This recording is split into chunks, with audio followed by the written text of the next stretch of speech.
How did the idea of the Horsemen come about?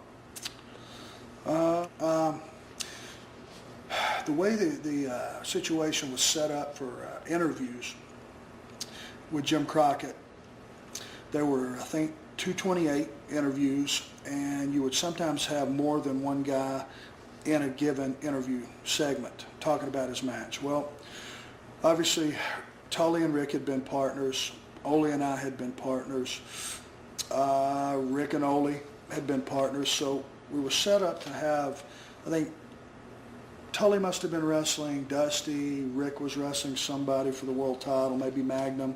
Ole and I think, were wrestling the Road Warriors. So they used us all on this one interview. And it just came to mind, the old Four Horsemen of the Apocalypse, scenario, the pestilence and all this.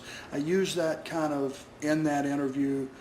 Okay, when we come to X-Town, when it's over, this is what will be left when the Four Horsemen ride into town. And it just popped in my head. It was just an excerpt. When the interview was over, Tony Schiavone came around the camera and he said, you've just stumbled onto something here. You've named this group. Right.